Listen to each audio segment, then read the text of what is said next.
all it took, huh? That's all you guys needed. You guys just wanted me to do an episode of this show that has nothing to do with wrestling whatsoever? Fine. Well, if that's all I had to do in order to get this show over, well, that's alright. Because if that's the formula for success, then there's no problem. From now on, I will never do another cheaper pop culture ever again that's about wrestling. No more wrestling, period. And that brings me to today's topic, because today's topic is... You have got to be kidding me, title card. Are you just trying to be difficult? Well, that seemed a trifle bit unnecessary.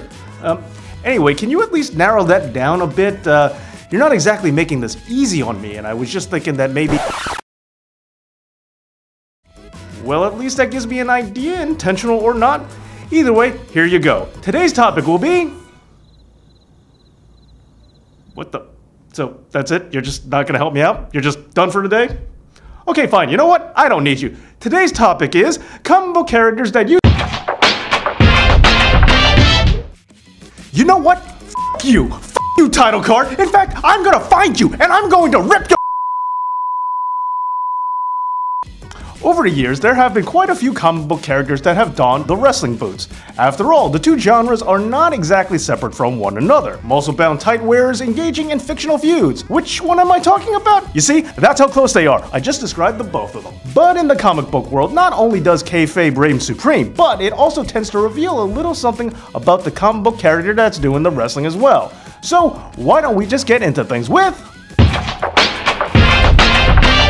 The most well-known character on this list is probably also the one who is most well-known for being a pro wrestler as well. In multiple forms of media, Spidey's talents as a wrestler have been well documented. We all know the story. Boy gets powers, boy wants to get paid. He becomes a pro wrestler. However, if he actually knew anything about what it's like starting out in the indie scene, he would know that this isn't exactly the path for big bucks. Anyway, there are several things to note about his wrestling career. First, Spider-Man would be a cruiserweight. That's right. That ought to boost the ratings for 205 Live now, wouldn't it?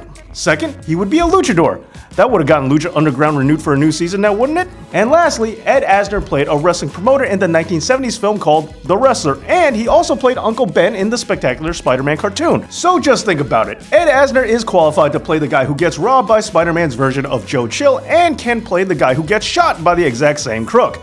Side note, Ed Asner also played J. Jonah Jameson, which always disturbed me a bit because that means he was both Ben and JJ. That's just not right.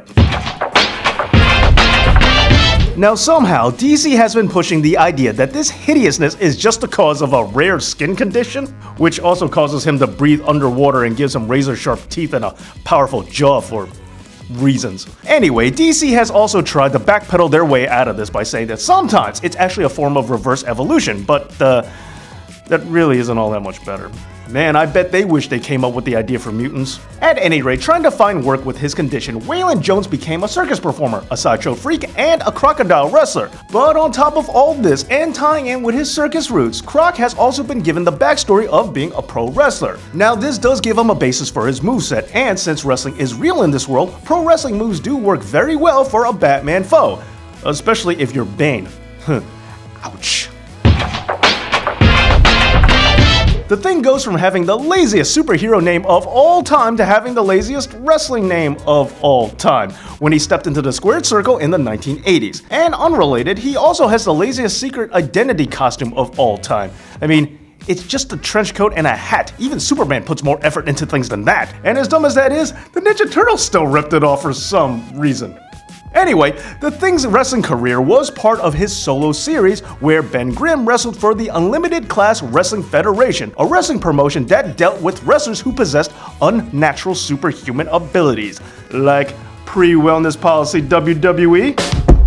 Thank you. Tip your waitresses. I'll be here all week. Rosabelle Mendez was the subject of experiments that gave her cat-like superpowers, but who cares about all that? In the Teen Titans cartoon, she was introduced in a wrestling ring as a luchador, who slightly misunderstands the rules of lucha libre somehow. Her character feels honor-bound to collect her opponent's mass as the prize for defeating them in any and every fight, including non-wrestling ones, which is a pretty cool gimmick and all, but it would definitely suck to have your secret identity exposed just because you lost to some crazy cat lady. And yes, her appearance also marked another one of my most hated TV wrestling tropes, that anyone can just be tagged into a wrestling match. Ugh. Wade Wilson, tired of being a Slade ripoff, decided he was going to rip off the Thing as well. In an issue of Deadpool Team Up, Deadpool decides to try his hand at some WRESTLED. Here, the Thing made his return to the ring as well, in this issue to team up with the Merc with the Mouth. Hence the whole team up thing. See how this works? But what was truly great about this plot was the reasoning behind it and the fact that it coincided with Deadpool's growing popularity. Now, in real life, Deadpool had begun to become wildly loved by fans. However, some have forgotten that he was created and maintained as a supervillain throughout the beginning of his existence. So to answer with the fact that he was getting over, Marvel decided that Deadpool would do a face turn and become a superhero for a change. At this time, Deadpool's stories became about him seeking redemption and trying to do some good in order to become a hero, which is exactly what this issue was all about. Deadpool wanted to get over as a good guy overnight and was trying to think of the best way for him to become an instant hero despite his awful past. So he figured, why not try the one place where that can happen, the world of pro wrestling. Crazy like a fox, Wade. Crazy like a fox. And that does it for this episode, and in case you like comics and aren't sick of my voice, I encourage you to check out my other YouTube channel, Dave Knows Comics. It's where I explore my thoughts and interesting facts and theories about comic books. And to celebrate, all week long, I will be coming out with a new episode on Dave Knows Comics every single day. So, hope you check it out, and hope you subscribe, and I hope you enjoy it. And as for this show, thank you for watching, and join me next time where I will continue to exceed excellence in my examination of pop culture and pro wrestling. And as always, this has been Damn it, title card!